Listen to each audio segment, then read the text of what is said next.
bem-vindo, bem-vinda ao podcast do Promundo, Promundo Pod, Ressignificando Masculinidade e Paternidade.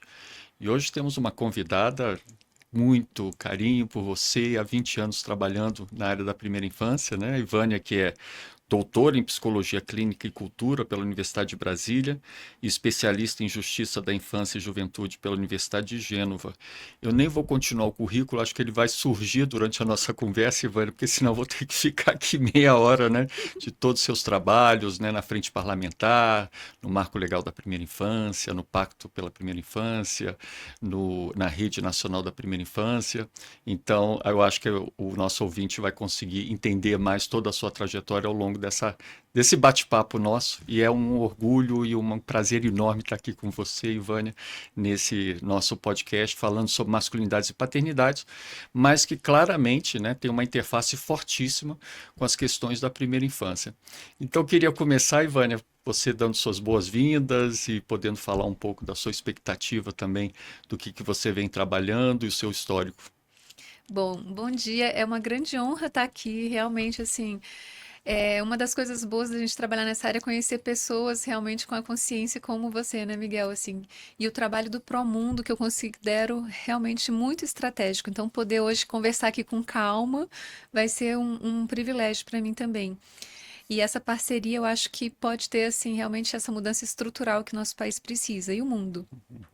Mas então, realmente, eu me sinto muito privilegiada por ter tido essa oportunidade, né, de ser psicóloga. Inclusive, eu fiz até um ano de direito antes de fazer psicologia e não me arrependo de ter optado pela psicologia, porque o ser humano, para mim, é realmente o que existe de mais importante no mundo. E hoje, né, trabalhar nessa interface de desenvolvimento humano e políticas públicas me dá realmente essa consistência de algo que eu acredito poder ser realizado. Então, realmente, assim, minha experiência inicial foi como psicóloga judiciária, né? Eu comecei a trabalhar com adoção em 1999 no Tribunal de Justiça.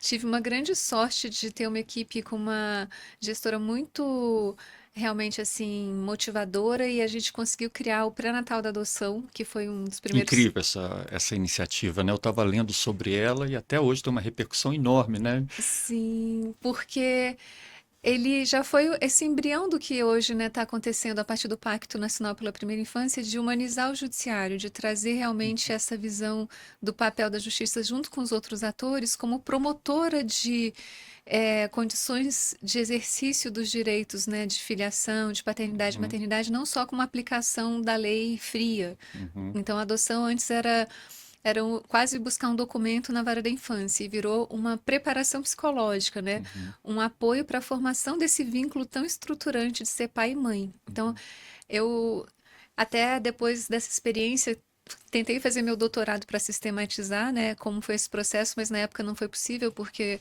o programa foi suspenso bem naquele momento um pouco. Mas foi essa experiência de perceber como a realidade social é construída, uhum, né? A partir de 4 encontros em grupo, né? A gente conseguia ver a mudança da relação das pessoas que queriam adotar com o processo de adoção e com a própria criança ou adolescente, que é mais raro, quando eles chegavam. Então, existe essa possibilidade de tecnologias sociais que criam, né, novas formas de vivenciar os E qual é relacionamentos. a ideia por trás do pré-natal da adoção, O pré- Ivane? o pré-natal da adoção, ele era, até assim a gente traduziu tecnicamente, está até no artigo, transformando o tempo de espera em tempo de preparação. Antes do pré-natal da adoção, no judiciário, as pessoas se inscreviam para adotar, né? Isso já é toda uma explicação que leva um tempo para a gente conversar, né? Por que que quando a gente vai adotar precisa ir no judiciário, né? Porque a criança é um sujeito de direito. Então, alguém precisa garantir que ela, enquanto não consegue se defender, principalmente recém-nascida, alguém vai estar observando se ela vai para uma família Uhum, que não vai realmente expô-la de novo a outro risco, uhum, principalmente de abandono. Então, se prepara, se observa, se habilita uma família para receber a criança que já não teve como ficar na família de origem. E aí, só que isso acontecia por meio de uma entrevista, uhum, né, uma visita domiciliar, um processo e uma sentença que aquela pessoa ficava apta a adotar. uhum, E aí, o que acontecia? Sempre aconteciam mais pessoas querendo adotar do que crianças disponíveis. uhum, E as pessoas ficavam muito tempo na fila de espera. E a gente, às vezes, como equipe técnica judiciária, passava mais tempo atendendo o telefone para dizer para a pessoa qual era a posição dela na fila do que Uhum, atendendo. uhum, Então, aí gerou, né, com uma outra colega assistente social e a equipe, e a gente pensou, vamos criar uma metodologia para as pessoas se prepararem, porque além disso mesmo, né, nessa versão anterior, com as pessoas bem intencionadas e esse processo só jurídico, quando chegava a criança, a gente percebia que as pessoas se sentiam assustadas. O que que eu faço agora? uhum. Então, Interessante, eles já pensaram, então, num processo metodológico mesmo do sim, trabalho. a gente criou primeiro até uma palestra coletiva, né, para todas as pessoas que queriam adotar receberem as informações e compreenderem qual era o significado da adoção, Uhum, o papel do judiciário, né? E aí, então, elas eram convidadas para fazerem parte dos grupos, paralelamente a essa questão processual da apresentação de documentos, entrevistas, visita domiciliar, para conhecer o contexto onde a criança seria, uhum, né, colocada em família por adoção. uhum. Aí esses grupos também, eu gosto muito dessa contribuição da psicologia por meio não só do atendimento individual, que às vezes é o mais clássico, né, de consultório, mas dessa metodologia grupal. Então, Uhum. várias pessoas que É tinham. fundamental, né? Ela cria, é quase um processo de conscientização, né? É de desmistificação daquilo que você pode exercer na área do cuidado. Isso é muito legal, porque justamente a gente criou os métodos, eram 4 temas, né, por grupo, por encontro, e o primeiro chamava justamente mitos e Ah, preconceitos. é que. Olha, eu nem sabia, né? Eu devia Exatamente, saber até mitos e mais, mas legal. preconceitos sobre Aham, adoção. E era muito impactante. Essa experiência realmente foi a minha escola, né? Para uhum, depois todo esse trabalho de ir para a frente parlamentar da primeira infância, ajudar na construção do marco legal e do Pacto Nacional, porque ali foi isso na pele, né? Você vê as pessoas que chegavam por melhor das intenções, mas que não tinham tido acesso à informação, tanto informação própria, mas reflexão e vivência, né? aham, aham. Reflexiva e emocional do que era ali a questão de se tornar pai e mãe pela adoção. Então, o pré-natal era como se fosse a preparação da adoção, antes mesmo de ter a identificação de uma criança a ser Isso. adotada. E o parto, então, seria a adoção em si, que é o momento da adoção e depois um pós, né, de primeira infância ou segunda infância, dependendo, né, depois da adoção. Exatamente. A gente, inclusive, Já pensou chamava nesse processo? de gestação Oh, psicológica, coisa boa. né? Porque aí as pessoas, por exemplo, já é difícil ser pai e mãe, né, Uhum, biologicamente, né? Você não existe esse mito do amor materno e ninguém nasce sabendo ser mãe, quanto mais pai, né? uhum. E aí imagina se quando é pela adoção que você nem vivenciou esse processo da gestação biológica, de uma hora para outra chega uma criança. Então você Interessante. tem mais Uhum. ainda necessidade de ajudar a ter elementos para quando isso acontecer, a pessoa, né, tá disponível para a criança e não tá, tipo assim, aprendendo junto ali na hora que a criança está precisando de um adulto já mais preparado para esse momento, em função de tudo que a criança passou. Então, foi muito, assim, exemplificativo dessa importância do que vocês também fazem no Promundo, que aí Uhum. realmente eu tenho essa noção da importância dos grupos que vocês construíram a metodologia P, principalmente, né, que é a que mais tem a ver com a primeira infância, onde eu atuo mais. E junto com essa associação com a masculinidade e também o programa M de Mulher, né? É tudo, realmente, a gente até usava no pré-natal da adoção, nessa época, a tríade. Uhum. E vocês têm essa tríade, né, Uhum. desse lado. No caso da adoção, era a tríade, a família que gera uma criança e não pode exercer a maternidade, quem quer adotar, e a própria criança, que é um sujeito de direito. E o judiciário já com esse papel de fazer essa mediação. Mas não só o judiciário na parte do direito, mas a gente com a equipe da psicologia, da assistência social, da pedagogia, compondo também já intersetorialmente essa preparação. E um exemplo para Uhum. fechar essa experiência, Uhum. que realmente foi minha oportunidade, né, de vivenciar o que precisa ser feito, também como política pública e também como parceria em sociedade civil, é que antes de existir o pré-natal da adoção, as pessoas ficavam às vezes 2 anos até chegar a criança, e principalmente a maioria, Uhum. na época, 80%, queria adotar meninas recém-nascidas brancas. Aham. Então o tempo de espera era maior, Aham. né? Porque Aham. tanto chegavam menos, quanto mais pessoas queriam aquela E tinha essa característica. possibilidade de dizer qual o perfil que queria. Essa é uma questão bem polêmica, né? Ah, Porque, assim, existe essa questão até da questão racial, mas o que a gente percebe na psicologia é que quando também a gente, às vezes, não considera um pouco essa abertura do que a pessoa se disponibiliza para se tornar mãe e pai, o risco da criança ser devolvida aumenta. Aham, tá. Então, justamente, isso é muito bacana. Eu vou trazer esse exemplo que foi uma realidade promovida por essa construção social, né? Nada é dado, a gente construiu um novo contexto que gerou uma nova realidade, que é essa experiência do pré-natal. Porque, então, antes do pré-natal, era essa lógica de se achar que para ser pai e mãe tinha que ser um bebê. Então, quando a gente criou essa metodologia, as pessoas, inclusive, aumentaram esse espectro do que significa ser pai e mãe e começaram a perceber que poderiam adotar crianças maiores interracialmente e Com não com deficiência ou alguma deficiência. doença mais, né, Então, esse rara. processo não era só diálogo no sentido Nossa, era um de... processo formativo, Era basicamente, né? formativo, era um Interessante. percurso, Não era porque instrucional, né? não, Ele era realmente de reflexão e trazia consciência do que é, né? Essa experiência de paternidade e maternidade. exatamente. Então, aí foi criado, não existia. Então, nessa invenção, essa metodologia até Que foi lindo, uma que ideia lindo. minha que eu criei na época da pessoa rememorar, revivenciar quando ela própria foi criança. Que legal. E até depois disso a gente perguntava, e se você? Ninguém conseguia se lembrar muito, por exemplo, com menos de 3 ou 5 anos.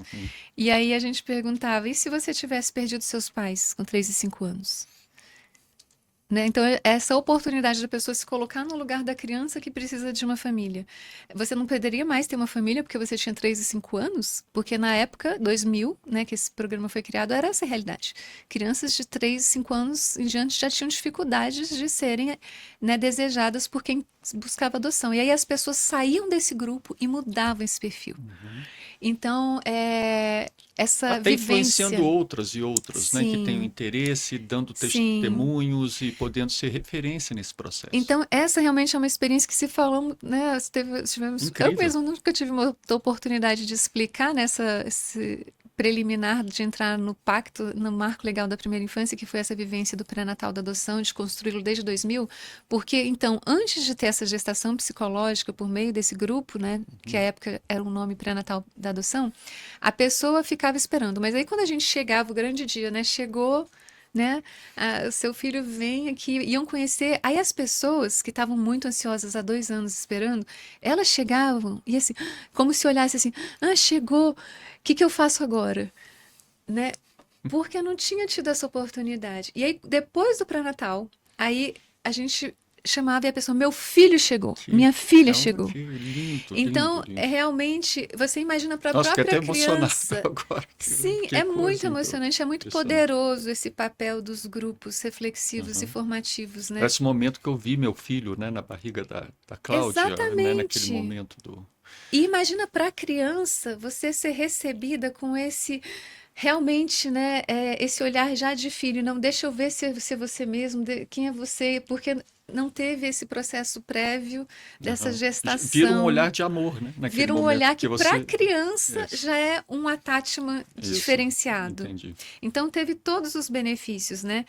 E aí depois então dessa oportunidade, 2000 até 2003, a gente inclusive aumentou, né? Uhum. Antes de existir essa oportunidade dessa metodologia a partir do judiciário, o número de bebês entregues recém-nascidos para serem encaminhados para adoção por meio do judiciário, que é a estratégia de política pública existe até esse questionamento que a adoção não é política pública, né? Mas de proteção da criança com a instância do judiciário, para ela ser acolhida com segurança jurídica, ela deve ser encaminhada, né? Quem quer entregar para adoção para o judiciário e ali se preparou a família para acolhê-lo. Então, essa mediação do judiciário que foi até meu objeto de pesquisa no doutorado. E aí, antes dessa construção do método pré-natal, anualmente a média eram de 35 crianças, 30 por ano, entregues para adoção por meio do judiciário. Quando a gente fez esse pré-natal... Nacionalmente? Não, no No DF. DF, Essa tá. experiência Ah, foi do tá. DF. Beleza. Tá. Nem existiam Ah, dados tá. nacionalmente naquela Nacionalmente, ok. época. Não existia como até criar essas Certo. estatísticas, porque o sistema de estatístico foi criado só depois. Uhum. Mas a gente fazia essa análise na Vara da Infância do Distrito Federal. E aí, depois, então, nos 3 anos seguintes que a gente desenvolveu o pré-natal da adoção, 2000, 2001 e 2002, aumentou para 70, 74, 74. o encaminhamento de Praticamente dobrou. recém-nascidos Dobrou, né? dobrou Mais que dobrou. para serem entregues por meio do judiciário. Quer dizer, as próprias pessoas começaram a confiar no sistema, a maternidade, os próprios adotantes, sabendo quem eram os outros que estavam na fila, começaram, eles próprios, quando alguém por fora, né, queria que eles adotassem, eles encaminhavam para o judiciário. Então, foi até uma solidariedade grupal por essa construção de vínculos entre os próprios interessados em Não, adotar. e eu vejo que a sociedade civil entrou forte também, porque eu estava até analisando os dados, são mais de 300 grupos de apoio à adoção da sociedade civil hoje no Brasil, né? Então Sim. isso transbordou do judiciário para uma preparação também da própria sociedade civil em usar metodologias como essa, né? Isso aconteceu aqui exatamente no DF, porque na época a minha chefe na seção de adoção é a Marilza Barbosa. Ela Uhum. assistiu no evento em São Paulo, esse início da criação de grupos de apoio à adoção pela sociedade civil, trouxe essa ideia para o DF e o grupo atual, né, que na época era o Grupo de Apoio à Adoção Aconchego, que até mudou o nome agora para Grupo de Apoio à Convivência Familiar Comunitária Aconchego, se criou por sugestão da chefe de adoção da Vara da Infância, a Marilza, que inclusive hoje também participa do grupo de apoio depois de se aposentar. Então, essa parceria sempre foi, assim, realmente, né, Nossa, intrínseca. Ivânia, eu não sabia. A gente conhece, né? A gente se Você conhece há conhece tanto dessa tempo, mas origem? que bom que a gente está aqui no podcast podendo falar sobre isso, porque é um Sim. resgate mesmo de uma experiência incrível.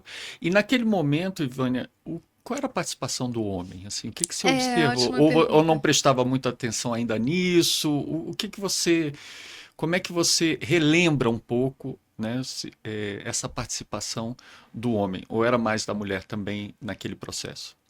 Eu estava até refletindo sobre isso quando eu estava vindo para cá, né, sobre essa lógica da adoção e paternidade, que, na verdade, na minha experiência empírica, não estou lembrando de ter visto isso já escrito, é mais fácil para o homem adotar do que para a mulher.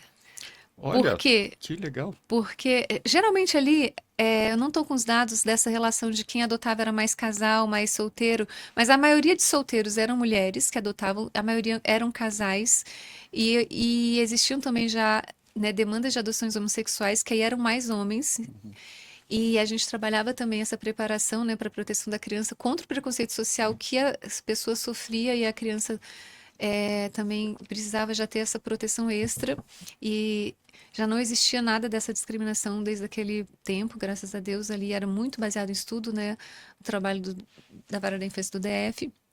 Então, era uma questão que eu percebia, assim, se por um lado, em função, por exemplo, é interessante, né, que quando no pré-natal da adoção, o homem participava junto com a mulher, antes de existir isso no pré-natal Antes de biológico. existir, né?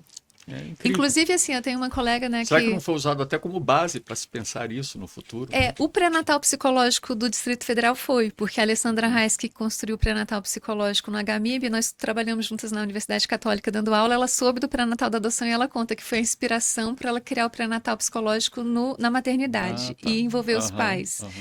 E tem inclusive pesquisas dela, que é uma brilhante cientista também, de mostrar que esse trabalho do pré-natal psicológico, né, independente de ser adoção, que era no hospital biológico mesmo, reduz a depressão materna. E ela fez o doutorado dela justamente muito inovador, dissociando essa relação da depressão materna com o fator hormonal, já associando com o fator de gênero. Então, muitas vezes a depressão materna, né, que as pessoas acham que é só pela questão hormonal, era associada a essa relacionada à falta de apoio que a Falta mulher de cuidado, lógico. sentia do próprio Já era uma parceiro, questão do de gênero. marido. Uhum. Já era uma E questão que de hoje se gênero. comprova cada vez mais, Isso, e né? ela Temos começou a as fazer essas evidências. pesquisas e transformou na metodologia do pré-natal psicológico. E aí o pré-natal do parceiro realmente veio, né, 2006. Acho que foram vários momentos, né, convergentes e não dá para apontar uma linearidade, mas que mostraram que realmente, quando tem essa participação conjunta, todos se beneficiam. É mais um exemplo, Ivane, eu acho que na sua carreira, né, sempre lendo sobre o seu histórico, é o compromisso de levar inovações que tenham participação da sociedade civil, mas que fortaleça a política pública, né, com ferramentas que possam ser implementadas para inclusão.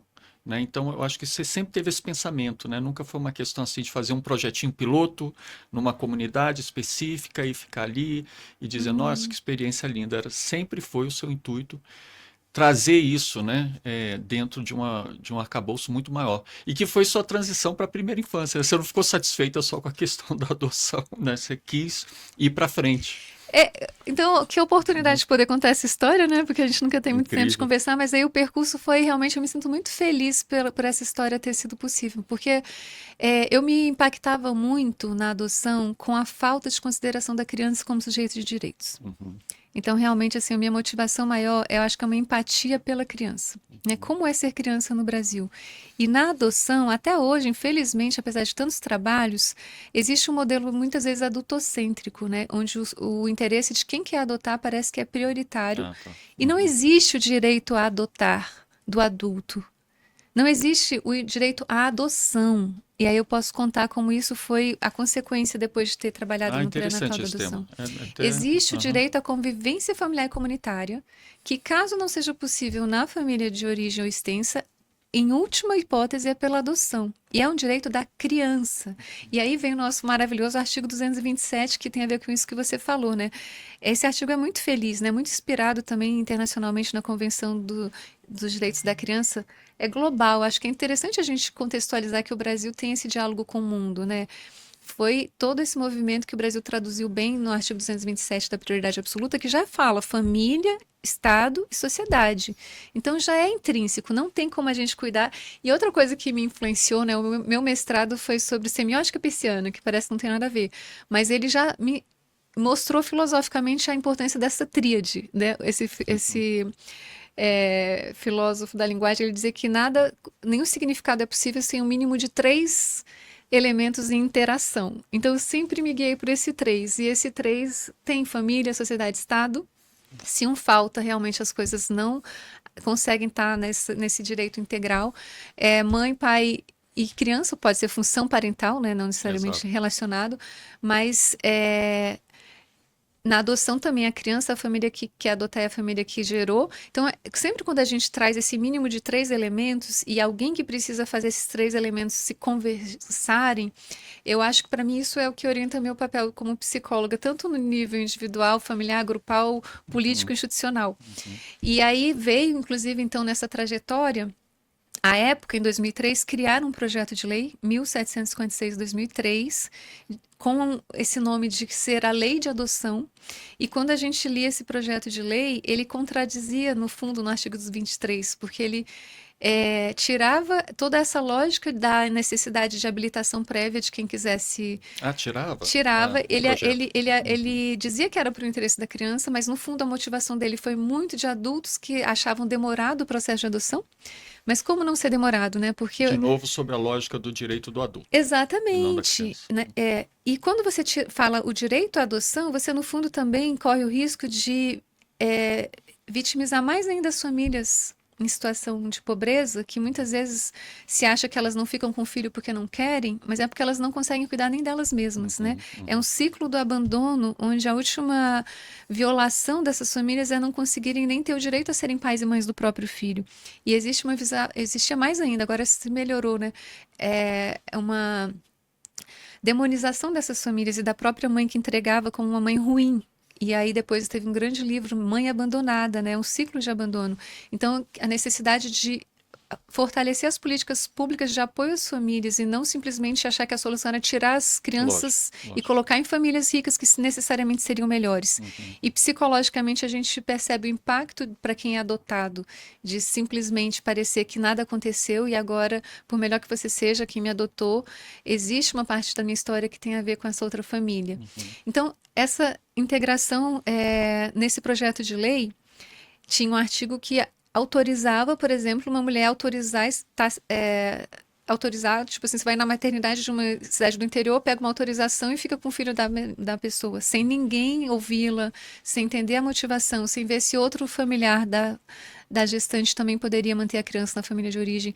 Então, ele era muito contraditório. E aí, naquele projeto de lei, que eu estava no meio do doutorado sobre adoção, eu comecei a ter essa experiência de ir ao parlamento e ver como era o processo de construção de até leis. então você ficava mais na parte, né, do Tribunal de Justiça de Brasília fazendo esse trabalho, mas não tinha Sim, ainda essa ponte no legislativo. Então, eu entrei no Tribunal de Justiça de 99, trabalhei em adoção até 2005. Esse projeto de lei foi em 2003, e aí, como eu estava no meio do doutorado, eu ia muito também como estudante, como Aham. pesquisadora, doutoranda. E comecei a analisar e tentar ajudar. Né, fui no primeira audiência, que por sorte não pôde ser aprovado naquele dia, porque seria aprovado assim, A primeira desmontaria audiência do do projeto de projeto de lei, lei da adoção. que já aprovaria na primeira fase na Câmara. E Uhum. ali, por um procedimento, eles não puderam naquele dia, eu comecei a conversar com cada um. O autor da lei, a relatora, a presidente da comissão. E aí eu percebi isso, que a decisão da aprovação do projeto era diretamente relacionada com o nível de informações que eles tinham. E aí eles não tinham essa informação que a gente tinha a partir do trabalho do judiciário. E conforme as informações, então eles reviram, eles próprios, não dá para aprovar agora. E reabriu, e ele só foi aprovado finalmente, virou lei em 2009. Então virou um processo de 6 anos, onde aquele projeto de lei original teve 2 substitutivos e deixou de ser a lei de adoção para ser a lei do direito à convivência familiar comunitária. E que bom, então, né? Sim, Atrasou, mas por uma boa causa.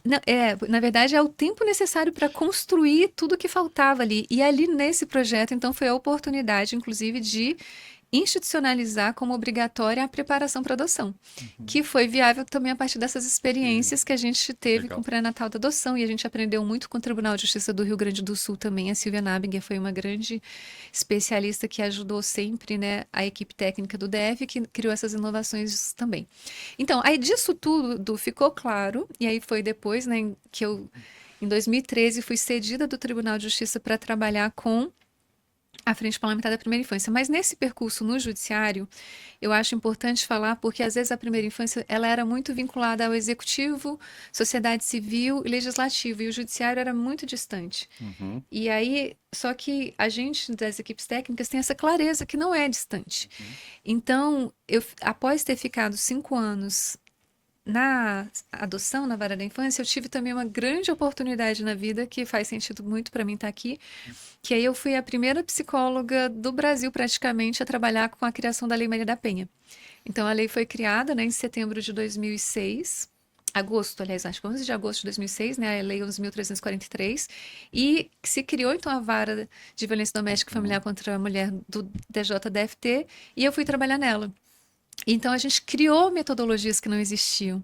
Essa experiência me marcou muito por várias questões. Uma, realmente ter essa vivência e clareza do significado da violência de gênero. Agora, metodologias direcionadas ao atendimento de mulheres vítimas Vítimas de de violência violência. Eu de também gênero. tive essa Que legal. oportunidade de criar essas metodologias ali junto com a equipe. Sempre é um trabalho coletivo. Foi na mesma época que surgiu as delegacias da mulher, mais ou menos Dois mil e seis, na mesma sim. época, né? Na verdade, é interessantíssimo o judiciário. Houve uma competição para ver quem era o primeiro tribunal que criava a vara de violência quando a É. Lei Maria da Penha foi criada. Então, TJ Mato Grosso do Sul e TJDFT. TJ Mato Grosso do Sul foi antes porque criou de madrugada. Uhum. Ah, foi E, assim e o no intervalo. TJDFT Aham. criou. Mas aí Que boa competição, hein? é muito interessante.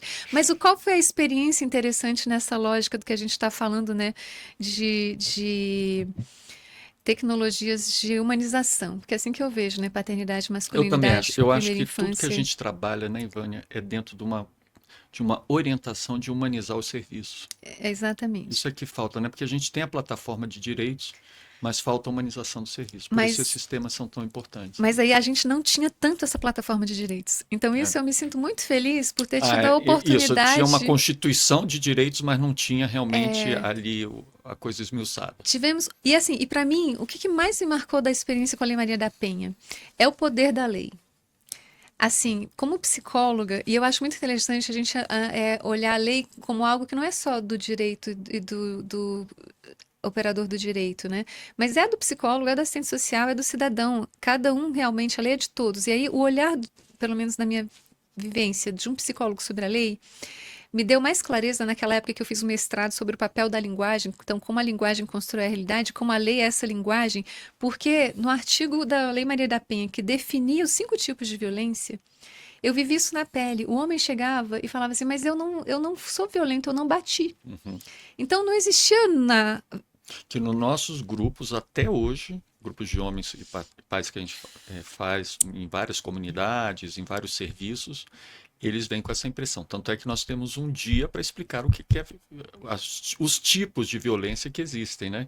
E muitos não sabiam, Exatamente. né? Então, eu vivi isso em 2006 e tive uma juíza maravilhosa que era a doutora Marília Vasconcelos e um promotor de justiça incrível. Então, já foi uma tríade ali, que é uma equipe interprofissional, foi a melhor experiência interprofissional dentro do judiciário. Todos os casos primeiro passavam pela psicologia, depois para audiência e Nossa, com o que promotor. conjunção de E fatores não era maravilhosos. só, exatamente. E eu tinha voltado na época do meu doutorado na Itália, onde lá também tem um modelo muito interessante dessa integração judiciário e psicologia, e foi possível colocar em prática. E aí, imagina, o homem chega e fala. Primeiro eles reclamavam, por que que só tem a lei de violência contra a mulher? Tinha que ter a lei de violência contra o homem. Então você já percebe, né, no gênero. Mas se não existisse uma instância onde eles pudessem refletir sobre o significado do processo, essa própria aplicação da lei não teria o efeito. Uhum. Então, eles precisavam dessa oportunidade de entender por que que violência psicológica é violência. O que significa violência psicológica? Não é algo que as pessoas tinham tido acesso para poder até ter um comportamento diferente.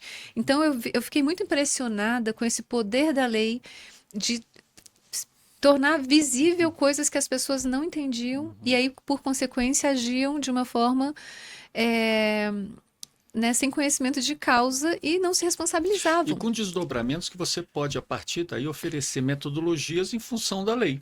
Dizer assim, não, Exatamente. o governo ele tem que implementar isso em função da lei, né? Você tem que fazer o que Isso. está dito na lei. E até hoje eu acho que não se fez o suficiente em relação Lógico, à lógico, Lei Maria da sem dúvida, Penha, né? que eu acho que aí o Promundo, eu sou muito impressionada com realmente essa também criação de oportunidades que vocês trouxeram por meio das metodologias que vocês construíram. Eu vejo muito, tudo está em construção, né? Uhum. E aí, Que na mesma época a gente estava, por exemplo, criando a metodologia do programa H. Antes mesmo do programa P, era o programa H, né? Que sim, era a questão realmente de trabalhar as masculinidades, a violência baseada em gênero, né? a gente, então, naquela época a gente não conhecia a metodologia H, mas a gente criou grupos só de autores de violência. Uhum. Isso também era uma coisa que muitas pessoas se assustavam, colocar na mesma sala os autores homens de violência contra a mulher e conversar com eles. Então você também percebe que são pessoas, não são simplesmente criminosos, como, né, se rotula assim pelo processo.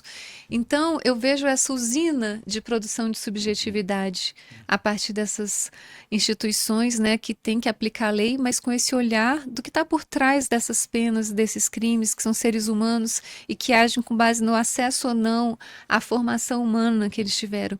Então, aí depois dessa experiência, eu fui convidada para trabalhar com o setor de usuários de drogas do TJDFT em 2009, porque eu tinha feito uma formação em redes sociais. Então, tive outra grande mestra, além da Silvia que foi a Lia Sanicola, né, uma assistente social italiana que criou muito uma abordagem de redes sociais que fez muito sentido para mim. E aí a gente foi descentralizar o atendimento a usuários de drogas do TJDFT. Porque quando ele era centralizado só ali no fórum, até aqui perto, que funcionava o NUPS, na época, o Núcleo Psicossocial, era difícil o acesso, né? Uhum. Pessoas virem de Braslândia, Planaltina, e aí foi criado, e esse foi o meu convite para eu ajudar na metodologia de itinerância. As equipes irem até as várias RAs atenderem nos juizados especiais criminais. Isso dobrou o número de atendidos. Itinerário em que sentido? Era Itinerância. uma itinerância? Era uma van? Era um trailer que se levava? Era um transporte do tribunal conforme o número de pessoas, mas em vez do jurisdicionado vir ser atendido onde estava o serviço aqui no centro da Uhum. cidade, a gente e a equipe atendê-lo onde ele mora. Uhum. Planaltina, Braslândia, Ceilândia, Na Taguatinga, Guará. comunidade dele, né? Isso. Chegando Então a mais gente ia próximo. até. Uhum. Então essa ideia de busca ativa também foi muito vivenciada como algo que fazia sentido, né? Você ir a ampliação do acesso à justiça por esse movimento de ir até onde realmente a pessoa está enraizada e a comunidade dela. Inclusive, não é só atender a pessoa, a gente fazia trabalhos em rede, a gente fazia reuniões de rede, conversando com as instituições daquele território que precisavam estar integradas para atender aquela situação de usuários E de hoje vários drogas. programas, assim, a visita domiciliar, né, da primeira infância, né, o profissional de saúde da família, o agente comunitário de saúde, então tudo aquilo, né, tentando chegar ao máximo próximo da família. E o que que tem a ver com primeira infância isso tudo, né? Então, assim, realmente, para mim, é o fio da meada condutor, assim, que eu acho que além de primeira infância, é o desenvolvimento humano. Porque quando a gente entende a primeira infância no contexto do desenvolvimento humano, fica mais fácil também da gente perceber que ela não é uma questão de faixa etária. Ela é uma questão da pessoa, né, e os momentos estratégicos de desenvolvimento que a gente não pode negligenciar e que o investimento na primeira infância significa parar de negligenciar esse começo da vida. Mas então, nessa experiência com a atenção a usuários de drogas pelo judiciário, eu tive duas grandes, realmente, lições muito importantes que depois repercutiram para a atuação atual. Uma é, além dessa questão da gente fazer essa busca ativa, né, e promover a medida educativa, porque não era penalizado o usuário de drogas, ele tinha uma medida de reflexão sobre os riscos até, né? Porque o que significa usar drogas? Então, conforme a interpretação, você tem uma abordagem ou não, né? E aí a gente tinha essa oportunização de grupos reflexivos sobre os riscos que eles também poderiam estar sofrendo em função dessa dependência. Não é só uma questão, é errado ou é certo, não. É o que isso realmente tem de consequências para a sua saúde, para a sua profissão, para a sua socialização. Então, Os seus relacionamentos, né? Principalmente. relacionamentos, exatamente. E por trás do uso Principalmente. de drogas, né, nessa abordagem que eu vivi, assim, tem a mesma lógica da primeira infância, a questão do vínculo, né? Muitas abordagens falam dessa vulnerabilidade para dependência química pela patologia do vínculo. E onde que se começa esse vínculo? É a mesma lógica da primeira infância. Eu acho, Ivan, que a gente vive exatamente isso no contexto das masculinidades e paternidade. Paternidade é uma janela de oportunidade. Mas a sensação que eu tenho, porque aconteceu comigo, eu falo em causa própria, né? Que é uma questão de redução de danos o que essa formação nos trouxe. E que realmente tudo começa no pré-natal, né? O que a gente estava até conversando, né? O outro momento. Que a única forma de criar uma trajetória diferente desde o início é no pré-natal. O É, resto a gente fica realmente trabalhando, as reflexões, etc., trazendo o é, subconsciente. Porque o que eu acredito que aconteça é que a gente acaba sendo bombardeado no nosso subconsciente, né, de que aquilo é o normal, aquilo é o uhum, padrão. E a gente não e tira da gente a consciência do que é a verdade, né? Por exemplo, eu falo sempre, né, a igualdade de gênero salvou minha vida. Mas eu tive que ter essa consciência em função disso, de grupos reflexivos, de um trabalho muito individual, da paternidade que me abriu muito esse caminho, né? Eu nunca me senti numa situação de vulnerabilidade. Socioeconômica, lógico que uhum, não, né?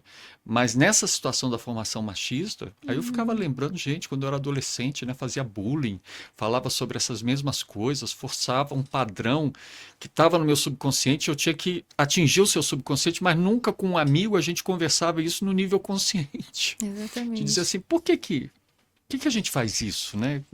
E o mal que isso nos causa? Então, se isso não acontece. E aí vai, né? Porque eu estou cada vez mais convencido, Ivan, não sei se você concorda com isso, eu estou analisando alguns estudos, que nós nascemos predispostos ao cuidado, Uhum, mas nos tiram isso. uhum, Principalmente quando a gente fala de masculinidade, porque quando a gente vai brincar, a gente não pode brincar de cuidado. Ou de, né, autocuidado. A gente tem que brincar de violência, a gente tem que brincar de jogo de homem, de menino, não pode dançar, não pode ter né, uma reflexão corporal, mental sobre o que é ser humano, né, uhum. antes de ser homem. Então a gente perde a consciência do que é ser humano.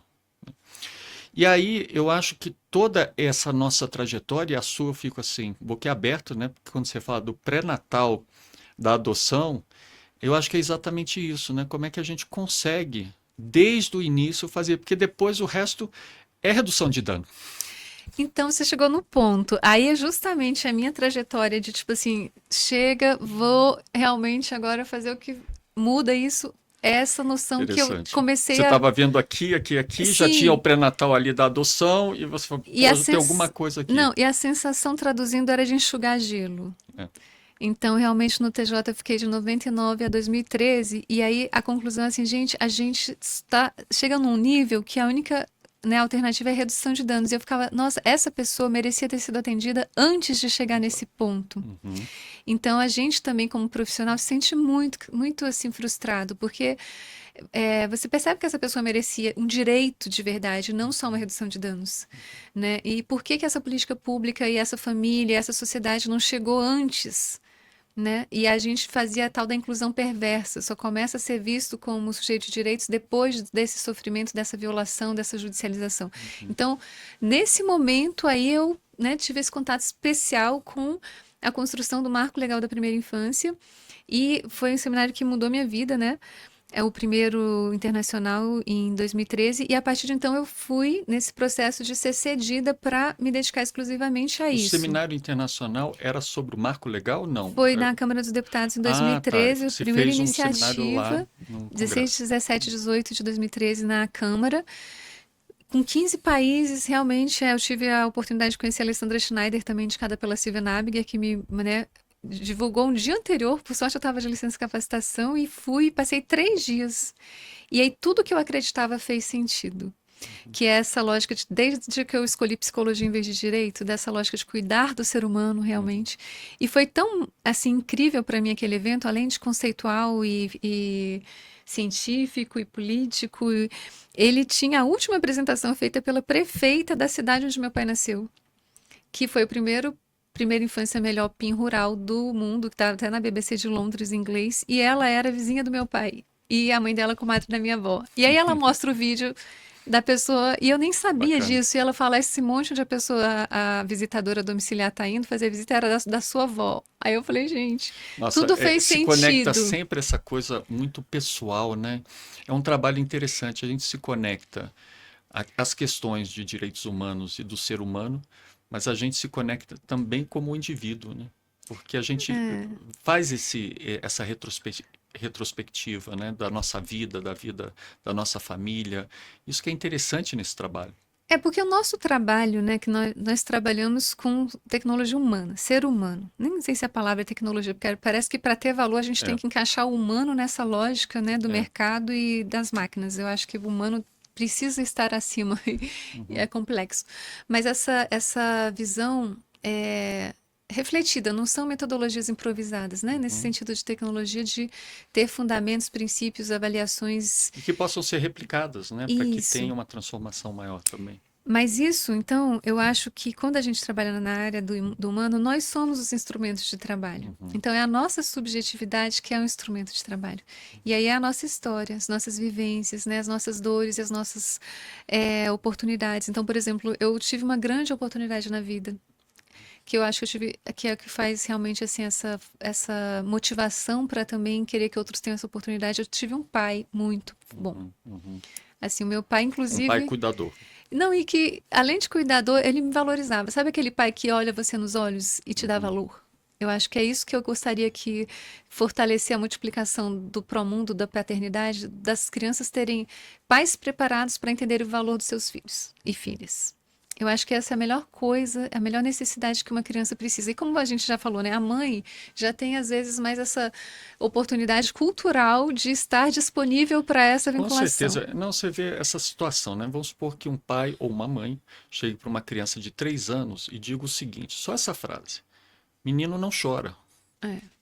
Qual é a repercussão disso na vida inteira desse ser humano, Uhum. né? Vai diretamente para o nosso subconsciente essa informação, né? É alguém que a gente respeita, que a gente ama loucamente, né?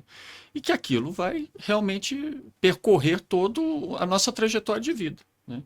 Então, por isso que eu acho, né, que qual o melhor momento de trabalhar masculinidades, trabalhar igualdade de gênero, trabalhar paternidades? É no pré-natal. Isso.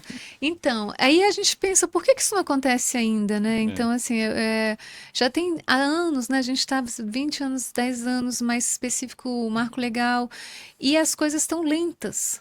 E Não, aí a tanto gente é, poderia Ivânia, já ter pré-natal psicológico e com certeza. pré-natal do parceiro em todos os Se você vai postos de numa saúde. clínica médica com a sua mulher grávida, como foi o meu caso com o primeiro filho, e você entra na sala do obstetra e só tem uma cadeira e é para mulher, isso é muito forte, né, como imagem, né? Uhum. Você não faz parte dessa relação. Você tem que ficar em pé, É. né? E eu vou falar só com essa mulher, né? Então, Uhum. como eu posso me sentir gestante se eu não tenho um espaço de sentar e É. conversar com esse médico, né?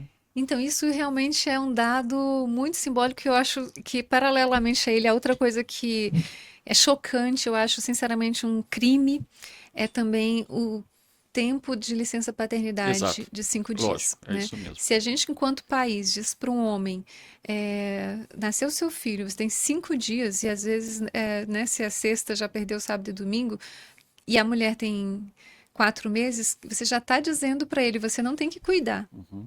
Então, assim, e qual o desafio da gente mudar esse cenário? Então, o marco legal da primeira infância, então a gente saiu, acho que assim, a contribuição mais forte que aí, assim, explicitamente, que eu acho que realmente eu consegui dar, foi nesse momento que ele previa o aumento de 30 dias de licença paternidade. Uhum.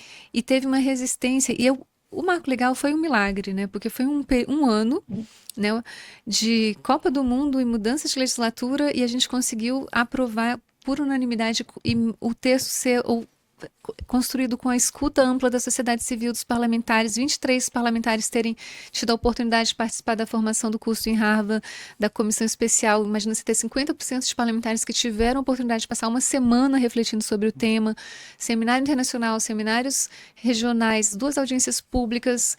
Então, e tudo em um ano, mas há 2 pontos mais sensíveis foram três, né? A licença paternidade, que aí tiveram resistências, e muitas vezes das mulheres, no sentido de, nossa, o meu marido teria me atrapalhado. Atrapalhado, é. Isso é Então, uma... o que que significa isso?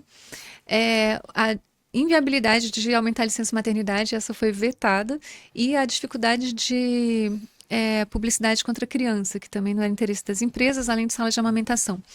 Mas aí nessa hora, para salvar a licença paternidade, a ideia foi justamente para romper essas resistências de que o homem poderia dar mais trabalho para a mulher em vez de apoiar, foi criar condicionalidade, né? Que para tirar aquela licença estendida e aí não conseguimos 30 dias, ficou 15, mas já era, né, uma janela de E para abertura. empresas que aderissem, né? Sim, só para empresas, né, que fizessem parte do programa Empresa Cidadã. E foi então que ele fizesse uma preparação prévia para ter direito a esses 15 dias de licença estendida. E foi tão realmente improvisado que não se esperava essa resistência que quase vetou aquele artigo, que não existia uma preparação para como ele então vai realizar essa preparação. E no dia seguinte da aprovação da lei, aí as pessoas diziam, aonde que ele vai fazer essa preparação? Então foi essa interface muito estratégica do pré-natal do parceiro do Ministério da Saúde, que inclusive então tinha essa capacitação para os profissionais, fez uma nota técnica, adaptou e os homens puderam fazer, né, por meio do Ministério da Saúde, essa formação prévia para ter o direito dos 15 dias a mais. E esse é um ótimo exemplo de interface, né? O próprio pré-natal do parceiro e o programa P. Porque o pré-natal do parceiro, ele foi criado, e aí foi quando eu conheci a Angelita, né? Uma pessoa também incrível que está aqui no Promundo hoje, dentro do Departamento de Saúde do Homem. Não era da criança nem da mulher. Aliás, essas Exato. caixinhas são difíceis, né? A É. saúde da mulher de um lado, da criança do outro, do homem do outro. A gente, Uhum. como É família, né? conecta? É família, é essa relação interdependente. E aí, o objetivo principal era promover que o homem fizesse atenção primária, que ele pudesse, né, conseguir Isso. fazer os exames Seria uma isca preventivos. Uma também, né? isca. Então, ele leva a mulher para fazer pré-natal, vamos chamar para passar os exames para ele, porque o gasto com saúde pública do homem na fase terciária é absurdo no Absurdo. Brasil. O Doenças crônicas. sofrimento, Isso. o resultado menor é uma prova de Que o como. problema realmente não é só a mortalidade, é a morbidade, né? Exatamente. O homem. E doenças evitáveis. Exato. Então, eu acho que esse é um sintoma da falta de cultura de cuidado, né? A gente não evita doenças evitáveis porque não se dá o direito de se cuidar. E o homem, nesse sentido, ele é vítima desse sistema onde ele não se cuida. E aí, então, o pré-natal do parceiro foi uma estratégia de aproveitar essa ida do homem ao equipamento de saúde, ao posto de saúde, porque ele nem vai, né? Até isso parece coisa de mulher se cuidar. E aí, E só você. vai quando a situação está nas últimas, né? Com um custo altíssimo para o sistema de saúde. Eu tive até um primo, ele teve que ser levado. Ele estava com Covid e não queria ir, né? Pegaram e botaram no carro, Botaram, então poderia ter obrigado. morrido. Então nem vai por conta Não, Ivânia, própria. eu vou para o urologista e muitos vão, homens que chegam lá, né, na recepção, são as mulheres praticamente empurrando Se os homens para cuida, né? entrar lá dentro. Eles entram duros, né? Eu até fui num desses apontamentos da minha mulher, né? Um horário que ela tinha marcado com a ginecologista e esperei ali na recepção com as mulheres para saber como é que era. Não, aí é troca de informação, todo mundo conversando, todo mundo ali muito interessado em receber aquele serviço. E nós homens não, né? Somos um. Então, eu acho que é essa lógica que eu aprendi muito com o Promundo. Eu sou muito grata a tudo que eu aprendi com vocês também nesse percurso, né? Porque vocês mostram essa lógica de ficar mais claro ainda que é um direito do homem ser pai, né? Que é bom para ele. Vocês traduziram isso numa metodologia que não é um favor, não é um fardo, não é um trabalho, é uma oportunidade como ser humano. E para mim isso toca muito, né? Eu conheço muitos homens que não percebem a oportunidade de ter um filho, que realmente, né, não se dedica, não aproveita a oportunidade de interagir com o filho. E eu realmente, até porque eu fiquei tanto tempo trabalhando com adoção, tantas pessoas querendo ter filhos sem conseguir, que para mim o valor de um filho, de uma filha, é algo assim incrível. Né? Quando a gente vê pessoas que queriam ter tido filho, não conseguiram, e até fizeram tratamentos, não conseguiram, independente de terem dinheiro. E aí você vê pessoas que têm filhos e não dão importância, não tiram nem 5 dias de licença paternidade. Mesmo os poucos dias, conheço homens que nem tiraram, sabe? Que aí prefere, sei lá, ir para uma praia do que tipo, levar o filho para uma viagem que a criança ficaria feliz. Você tem toda a razão. Sabe que eu estou passando por um momento muito interessante, né? Porque quando. Aí eu acredito realmente na igualdade de gênero, no cuidado. Porque tenho dois filhos que saíram de casa. Um foi para os Estados Uhum. Unidos estudar, outro foi para São Paulo estudar. E eu estou sentindo a síndrome do ninho vazio. Da Pois mesma é. forma que seria naquilo que a gente tem como estudo, que recai mais sobre a mulher e tal. Uhum. Mas é a mesma sensação. Às vezes eu estou olhando assim para uma coisa, caem as lágrimas e eu não preciso nem chorar. Pois As é, lágrimas né? só rolam, né? E o cheiro, a convivência, o momento, aquele, né? O cuidado já fazia minha parte, né, da minha vida de direito, né? Assim, já era um direito o meu cuidar, né? Exatamente. Então, quando sai, eu entendo, acho maravilhoso, que bom, vai mesmo, né? Cria asas O bom e pai deixa aí, a boa mãe deixa aí, siga mas seu, né? Mas o sentimento é exatamente o mesmo, né? É quando você tem essa experiência. É um sentimento de dor, mas ao mesmo tempo é um sentimento humano. É um uhum. sentimento que tem que ser vivenciado, porque quando você vivencia isso, você enriquece realmente sua vida, né? Porque nós temos que vivenciar as coisas. E o cuidado é a melhor forma da gente vivenciar a nossa humanidade.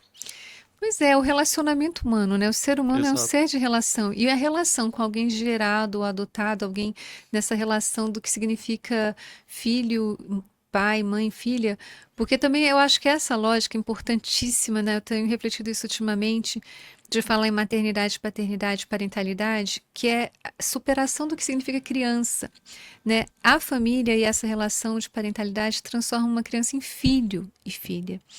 Eu gostava muito de usei uma referência no meu doutorado que era uma tese chamada de menor a criança, de criança a filho.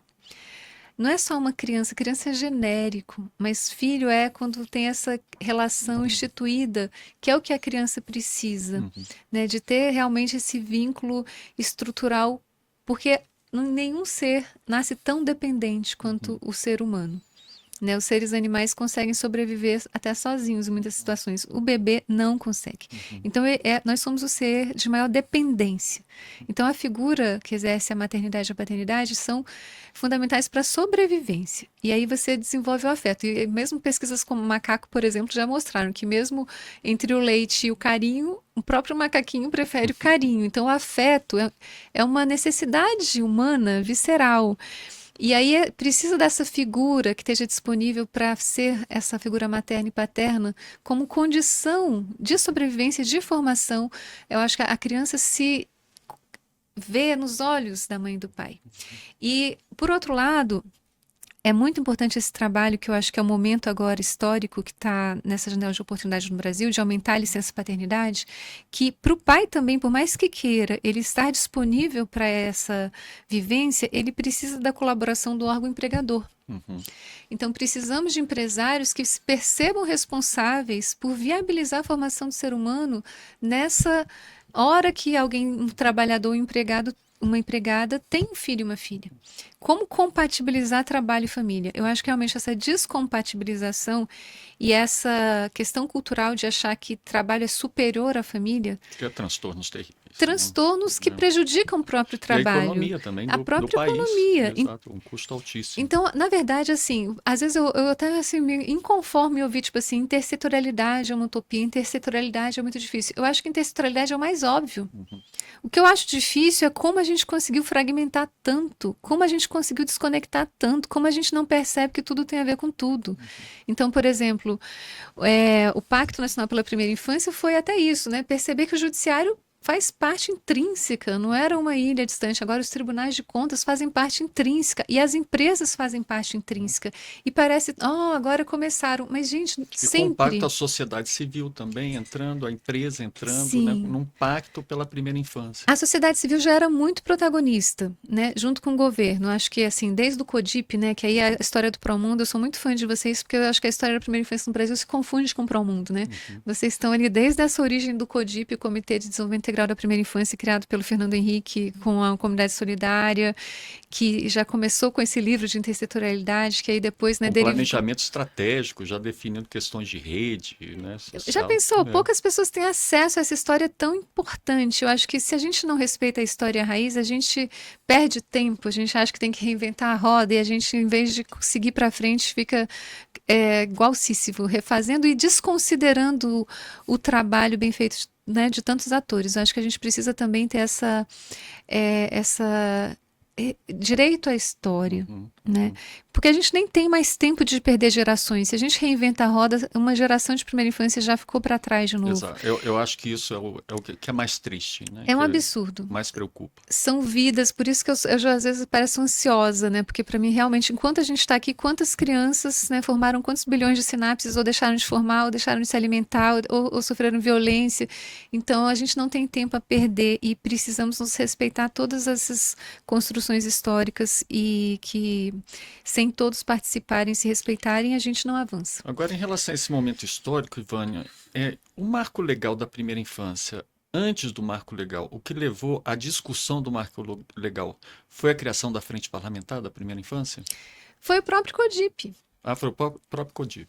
O CODIP em 1999 que foi criado, né, pelo decreto presidencial. Mas ele já teve um motivo, né? Ele teve muito os movimentos da década do cérebro que foi chegando no Brasil, né, com essas descobertas da neurociência, que o Banco Mundial pautou, né, todos os países para a importância, inclusive a partir da pesquisa do James Heckman, né, que é de 2000 também. Que ele traz a perspectiva que primeira infância é investimento. Qualquer recurso disponibilizado é um investimento com retorno concreto e que se tornou prêmio Nobel porque ele provou isso. Ele até foi prêmio Nobel por outra questão, mas ele fez essa pesquisa. Mas isso é bom e é ruim, né? É maravilhoso que chegou nesse nível de conseguir comprovar matematicamente, mas é triste que precisa dizer que tem retorno financeiro para a gente dar valor para o ser humano. É verdade. Assim, o valor do ser humano deveria ser sempre por uma análise si próprio. custo-benefício, né? Tipo, tem que provar que vale a pena pelo dinheiro e não pelo valor da vida, né, da pessoa e da criança, que é um potencial infinito, né, que é a semente da humanidade. Mas, então, existiu todo esse movimento internacional e uma pessoa que eu acho que se reconhece pouco no Brasil, que participou disso internacionalmente e teve uma história pessoal no Brasil, porque o pai dela foi professor da UNB, é a Mary Young também.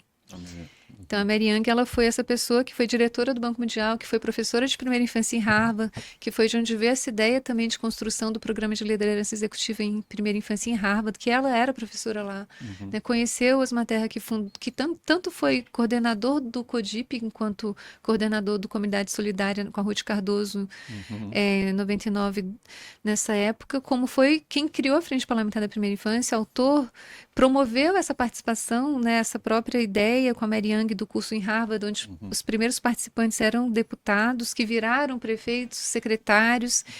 Então, que propriamente até a Fundação Cecília Souto Vidigal tomou conhecimento da primeira infância a partir desse movimento, né, indo conhecer o PIN, e também teve um protagonismo muito grande depois se dedicando só a isso. E vocês, desde a origem, né, nesse planejamento estratégico, do qual, quando se finalizou o CODIP pelo término do governo, se deu continuidade por meio da Rede Nacional Primeira Infância, que aí também existiu o estudo do IPEA em 2010, que ajudou na construção do Plano Nacional da Primeira Infância. Então, assim, foram muitos atores e eu acho que é muito bonita essa integração do governo e da sociedade civil. Eu acho que não dá para ter política pública sem essa governança Sem dúvida, colaborativa. sem dúvida.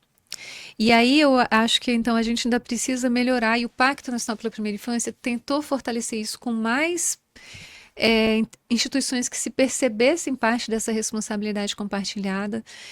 E o momento agora, né, quando completaram 5 anos do pacto, agora no TST, no seminário 29 e 30 de agosto, foi muito bonito, né, porque nesses 5 anos de mobilização mais institucional, porque a política pública precisa dessa estrutura pública. A gente já tem princípios, diretrizes, mas precisa da estrutura de governança e gestão que demanda a máquina, e o pacto ajudou muito nessa parte institucional. E terminou com essa lógica de propor a criação de uma rede entre universidades, além da rede entre empresas pela primeira infância. E no decorrer dele já nasceu a rede entre os tribunais de contas da União. A sociedade civil já tem muito forte esse movimento da Rede Nacional Primeira Infância. Os tribunais, eu falei pouco aqui da minha área, né? Mas um dos resultados estruturantes e imprevistos na história da primeira infância é a construção da política judiciária nacional da primeira infância. Então, o pacto ele promoveu diagnósticos que não eram só do judiciário, tanto que ele conclui com recomendações para todos os poderes, para a sociedade civil, mas aí o judiciário, da sua responsabilidade, teve a alçada de criar política baseada no resultado dos diagnósticos. E isso eu acho uma lição muito importante da primeira infância para todo o país, todas as políticas públicas, como o marco legal foi, né? Foi uma lei pautada em evidências científicas, com escuta, Muitos eventos, né? muitos Então, eventos muitos muito. congressos, muito É, debate, e no âmbito internacional e nacional, né? Dentro isso. desse movimento internacional pela primeira infância, né? Muito bonito, né? Vieram 15 países em 2013. A China, por exemplo, saiu da Câmara e foi lá no Rio Grande do Sul conhecer o PIN e mudou a política de primeira infância na China, a partir do Brasil. E a gente não se dá valor e não valoriza esses É detalhes, verdade, né? porque na esfera econômica você tem blocos, né? O bloco da Ásia, o bloco os BRICS e tal. Parece que a primeira infância não, a gente consegue chegar a todos os países, né? É só trazer o tema e como debater isso. Mas eu acho que a gente está no momento de ter conseguido conceituar, conhecer, né, pesquisas, mas não pragmaticamente. Hum, Então, pragmaticamente, eu acho que uma oportunidade no Brasil agora, que talvez não esteja tão divulgada, e aí eu acho que é triste porque às vezes alguns setores não reconhecem o valor dos outros, né? Então, por exemplo, a partir do pacto foi muito importante, todos os movimentos anteriores foram divulgados. E eu acho que agora também precisam divulgar o que aconteceu a mais, que é a política judiciária no significado concreto. O que significa? Ela instituiu uma grande inovação no judiciário. Inclusive, eu voltei para o Tribunal de Justiça agora, depois de mais de 10 anos cedida, né, após a conclusão do pacto, para trazer isso de volta, né, para quem também financiou no meu trabalho esse apoio para o nacional e agora aplicar aqui no DF a implementação da política judiciária. Porque imagina que ela, realmente, coerentemente com o que o marco legal diz, que tem que ter um atendimento integral, ela determinou a criação de um comitê intrajudiciário e interjudiciário. Então, mostrando que direitos da criança não é só responsabilidade de vara da infância, também é de vara de violência contra a mulher. Essa mulher tem filhos, está gestante. Vara criminal, os pais presos e mães têm filhos. Vara de família, mesmo ela não tinha esse olhar específico como os filhos estão sofrendo diante da separação dos pais, não se oferece uma metodologia de cuidado nesse momento. a guarda compartilhada. Mas é só processual. E como Uhum. lidar com a separação, como é esse amparo psicológico? Eu morei no Canadá, você estava lembrando, e aí lá eu vi um programa tão interessante, Parachutes, Paraquedas. Tinha um grupo entre filhos de pais separados. né? As próprias crianças que vivenciam isso, na adoção aconteceu isso, grupos entre adotados, e eles não se sentiam mais estranhos, né? E se apoiavam. Então, tem muitas possibilidades que não são ainda disponibilizadas para as crianças que vivenciam coisas que chegam no judiciário, mas não só essa política quer cuidar do que acontece a partir da judicialização, mas ela quer principalmente prevenir a judicialização. Então ela muda essa própria noção do direito, do significado do judiciário, de trabalhar também no apoio ao que a gente convencionou chamar de direitos positivos. Não só quando a criança sofre uma violação que aí abre um processo, mas o direito ao brincar, a apoio à parentalidade. Então é por isso que a gente divulgou no Plano de Ação Nacional da Primeira no Plano de Ação da Política Judiciária da Primeira Infância Nacional, e também cada tribunal construiu o seu. Essa metodologia do Programa P, que no Pacto foi reconhecida por um comitê com várias instituições, Unicef, Ministério, Sociedade Civil, porque o pacto foi todo comitês, né, interinstitucionais, e escolheu vocês, né, a metodologia P como a melhor Um grande prática da orgulho para a sociedade gente, né, do civil, Promundo, da sociedade civil. porque eu acho que essa é a maior carência no Brasil. É fortalecer realmente o exercício da paternidade. E que não é só dizer, seja pai. Ou reconhece seu filho e isso faz você ser pai. Precisa dar esse apoio desse grupo de constituição psíquica dessa E função. o que eu acho que o programa P ele é importante é exatamente isso, porque ele tem a metodologia da redução de dano e introduzir realmente os homens dentro de uma perspectiva de cuidado, mesmo com uma formação totalmente desigual de gênero no cuidado, né? Mas também a valorização disso iniciar tanto com a mulher e com o homem no pré-natal, né? Então tem esses dois momentos do programa P que eu acho que traz essa perspectiva de transformação, né? Que você pode refletir aqui sobre o que aconteceu na sua trajetória. Você tem essa oportunidade agora de ver a paternidade como um direito, mas também repercutir isso naquela criança que vai nascer. Tanto sendo menino ou menina, independe, né? Isso é muito Dentro psicológico, então né? é interessante. Isso é muito psicológico. Teve um artigo que eu ouvi, mas eu não anotei a referência, eu queria tanto achar, que diz que também a epigenética, que foi um dos fundamentos da primeira infância, que o modo como a mulher foi cuidada fica inscrito geneticamente. E aí essa memória volta quando ela se torna mãe, ela está gestante. E o homem precisa mais ainda, porque não tem essa coisa biológica, mas que nesse momento realmente que você trouxe bem, né? De nascer uma criança, para cuidar dessa criança, a gente revivencia a própria primeira infância. Então, sinceramente, né, algumas coisas eram melhores do que hoje, em alguns pontos, por exemplo, o tempo de ficar em casa, eu acho que não, menos celular, menos televisão, tinha mais tempo de convivência. Isso. Né? A escola tinha um tempo que eu acho que a criança também ficava mais em família, não só na escola. Então, assim, a convivência tinha alguns momentos do brincar em lúdico, comunidade, o né? brincar na rua entre brincar as na rua, crianças, isso, né? Eu também exato. jogava queimada embaixo do Exato. bloco, você não vê mais as crianças. Descalço mesmo, né? Assim. Subir em árvore. Hoje, então, existiram perdas desnaturalizantes. A própria parto natural, né?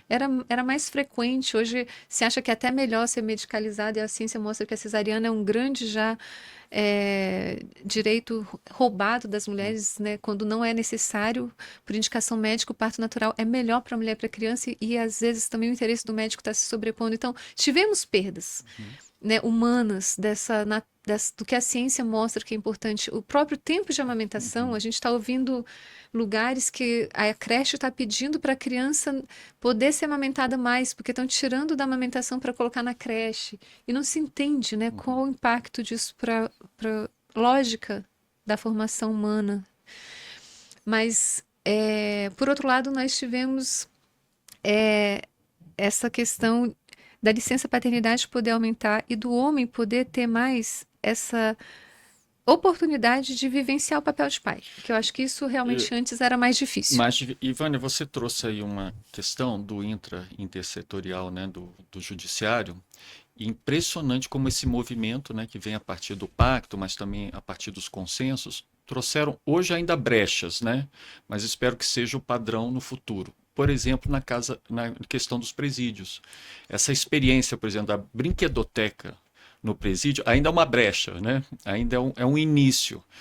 Mas esse tipo de formulação, né, como ele tem consequências diretas, até em presídios, né? Então, essa experiência, eu queria até que você falasse um pouco sobre ela, porque eu acho que ela é um exemplo concreto disso que você está falando. São outras brechas que estão sendo criadas também, mas essa é impressionante. Isso na verdade realmente é um exemplo do que o pacto trouxe de Exato. contribuição, né? Ele tirou da invisibilidade as crianças que estavam pagando as penas junto com os pais em situação de encarceramento. Primeiro que o marco legal, ele trouxe a questão da prisão domiciliar, né? Em caso de prisão preventiva, a mulher deveria ficar em prisão domiciliar se estivesse gestante ou com filhos na primeira infância. Então, se prendia a mulher, não se percebia que estava tirando a mãe do filho ou que estava deixando a criança nascer dentro do presídio. Imagina toda a ciência que mostra desse momento que o Atátema, as primeiras experiências impregnam, né, a subjetividade e a criança nasce num presídio, né? Crianças que até 3 anos nunca tinham visto grama. Então, não tinha essa visão da criança estar ali naquele contexto. E o Marco Legal trouxe essa luz e aumentou, então, esse direito à mãe estar em prisão domiciliar para a criança também poder estar sendo preservada e não perder a mãe. Mas não basta, né? A prisão domiciliar tem que ter esse aparato desse apoio com programas como o PIN fez uma experiência que também foi premiada como boa prática de associar a visita domiciliar enquanto a mãe estava em prisão domiciliar.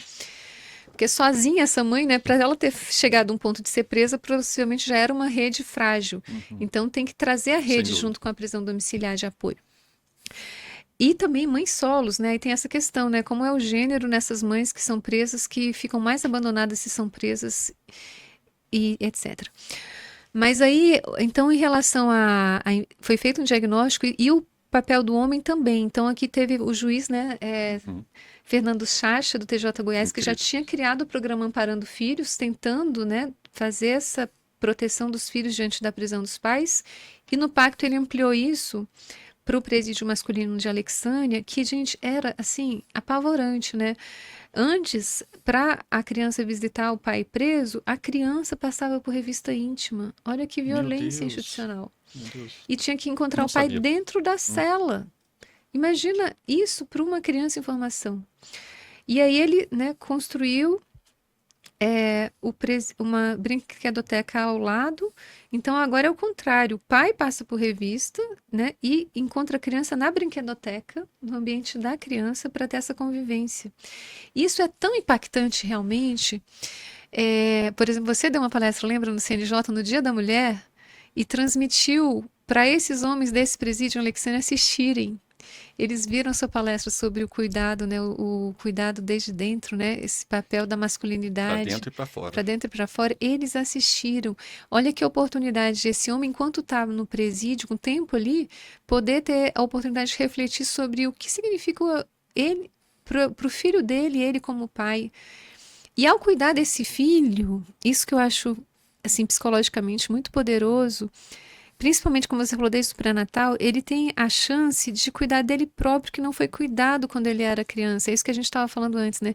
Que geralmente os homens não eram presentes culturalmente, e esses homens de hoje não tiveram o pai que a gente quer que eles sejam. Então, com esse apoio externo, eles revivenciam e se dão essa oportunidade de se cuidarem para conseguirem cuidar desse filho de forma diferente. Então, realmente, como você falou, beneficia ele próprio. A maior oportunidade realmente de desenvolvimento para qualquer adulto é cuidar de uma criança. Eu, sinceramente, como psicóloga, essa é uma visão pessoal minha, eu acho que ao cuidar de uma criança, você se implica, você revisa, para que eu existo? Que mundo eu ofereço para essa criança? O que é que realmente importa? O que eu quero transmitir de legado para um novo ser que nasce nesse mundo hoje? Para que a sustentabilidade? Que mundo a gente está deixando para as crianças que nascem hoje? É incrível isso, porque, por exemplo, com grupos de paternidade que nós fazemos, nós levamos bonecas, né, de bebês e de troca de fralda, etc. E rapidamente, mas é muito rápido, eles perdem a inibição.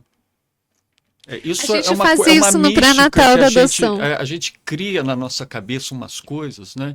O pessoal ri, mas você vê que rapidamente cria uma intimidade com aquilo. Tipo assim, né?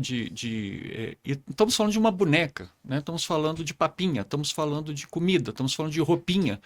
E eles têm jeito, sim, né? Levam muito jeito, porque eu acho que nós já nascemos pré-condicionados ao É cuidado, porque nós nascemos né? bebês. Exato. A gente acha que a gente vive no mundo como se a gente nascesse adulto. Esse homem foi um bebê. Exato. Ele foi cuidado. Então, ao buscar um bebê, a primeira memória primitiva é ele próprio, como ele foi tocado. Então, não é algo realmente. É Eles muito têm capacidade de impressionante. criar histórias para as crianças. É porque eles não existiu um estímulo a isso. Né? A sociedade não deu um estímulo. E a própria estrutura, né, de saúde, educação, de assistência não estava ali para isso. E de família, essa questão cultural, né? Muito, muito de família, E aí com eu gosto, certeza. a sua fala me fez lembrar de uma frase que eu gosto muito, que é assim, que o maior aprendizado da primeira infância é a confiança. Então a gente nasce no mundo, imagina, a gente chega, é como se fosse um extraterrestre que chegasse na Terra, um bebê, estava lá na barriga, chega nesse mundo. O que que é esse mundo? Essa luz, esse cheiro, essa dor por fome. Será que eu vou. Eu não consigo trocar minha própria fralda, não consigo trazer minha comida, não consigo me cobrir. Então, se vem alguém que responde a isso, esse mundo é bom, esse mundo é amigável, né? Tem muito nesse filme Começo da Vida. Então, esse É adulto. aconchego, né? Tem um calor do aconchego. Olha que coisa mais profunda isso. Você me remeteu, assim, quando tenho dois filhos, né, graças a Deus, assim, é uma experiência que realmente é transformadora. E eu lembro quando minha filha nasceu, ela no meu colo, e me veio essa sensação, ninguém confia tanto em mim como essa criança. Porque a criança no É seu lógico, colo, ela depende totalmente de totalmente. você. Ela deposita toda a confiança em você, pai e mãe. Então, assim, assim, até eu ia falar isso antes e lembrei que na minha experiência de usuário de drogas, que é a segunda questão que eu aprendi muito naquela experiência, foi que em casos muito graves de dependência química muito difícil, porque é uma coisa motivacional, a pessoa tem que escolher, né, deixar ir para um tratamento. Você não pode impor que a pessoa, né, se trate mesmo na dependência química que ameaça a própria vida dela. E eu percebi que uma das coisas mais motivacionais para uma pessoa ter vontade de se tratar numa dependência química muito grande era um filho. E aí eu tentava sempre entender por que um filho. E aí me via essas imagens assim, porque ele tem a oportunidade de cuidar de alguém. E esse alguém indiretamente passa para ele, você é importante. Então essa pessoa às vezes não se sente importante para ninguém, esse usuário de droga limite. E o filho significa isso. Não existe ninguém mais importante para um filho do que a mãe e o pai. Então ele passa, eu preciso de você, você é importante para mim. Isso vira uma motivação para a pessoa querer não morrer, querer trabalhar, querer se cuidar para cuidar do Que são os outro. detalhes, né, Ivânia? O cuidado, por exemplo, a formação masculina, às vezes, o pai não olha para o olho do filho, né? É tipo assim, um cuidado totalmente aleatório, Mecânico, né? às vezes, né? Mecânico. Então, Obrigatório, né? como o cuidado vai até dentro de um olhar, né? Eu lembro com a minha filha que eu ficava, né, quando ela era bebê, para fazer ela dormir, eu gostava muito de deixar ela na minha frente olhando para ela, né? Eu conheço os olhos da minha filha melhor do que ninguém. Ela deve conhecer os meus olhos É. muito bem, né? Ao ponto de um olhar dela, eu já sei o que ela está pensando. Exatamente. Olha que oportunidade. É, Isso é impagável. É isso que eu exatamente. penso, gente. O que adianta a pessoa ter todo o dinheiro do mundo e se privar dessa Uhum. experiência? Porque é esse olho no olho que faz a gente se sentir humano. É a conexão que você sempre fala, né? É Os a vínculos, os conexão. laços. E essa conexão nesse vínculo primário do primário, né? Eu gosto das lojas de primeira infância, o que vem antes, o que vem primeiro. Quem são as primeiras pessoas estruturantes de um ser humano? É esse vínculo de quem assume esse papel de pai e de mãe. Então, existe algo mais importante na vida do que você ser esse alguém, a partir de quem alguém se constitui como ser humano? É Claro. insubstituível por babá eletrônica, é Não, insubstituível por televisão, não é dá para insubstituível por terceirizar, né? celular. Não Não dá dá para para terceirizar. terceirizar. E as pessoas estão Então, muitos, terceirizando, né? pagando creches caríssimas para ganhar dinheiro. No Exatamente. fundo, entregando o maior tesouro que se tem, né? Quem é que tem a sua herança histórica, a sua continuidade, seu legado de vida? Quem que vai levar seu nome? Quem que vai levar sua Exato. visão de mundo? Quem que O vai legado, né? mesmo que seja um legado biológico, mas o seu É. legado existencial, né? Uhum. Quando a gente vai vai quem fica. Então, o mundo acho que está numa grande crise de valores a não entender que não existe nada mais importante mesmo. Já tem várias conquistas, é muito bacana, né? Vários vídeos que vocês mesmos mostram, né? De jogadores de futebol criticados porque não jogaram quando o filho nasceu e o próprio, né, coaching Os dizendo, Sarunas, né? sim, O dizendo, não, ele treinador tá dizendo, do certo. basquete. Quem vai substituir um pai ali, um avô, na hora que nasce um neto, um filho? Ninguém. E aí você vai desperdiçar esse momento. O que que você tem de mais importante para fazer sem ser isso? Todo o resto, alguém pode te substituir, teoricamente, mas você quer ser substituído nisso? Então, essa lógica de que é a maior oportunidade para uma pessoa poder vivenciar essa oportunidade.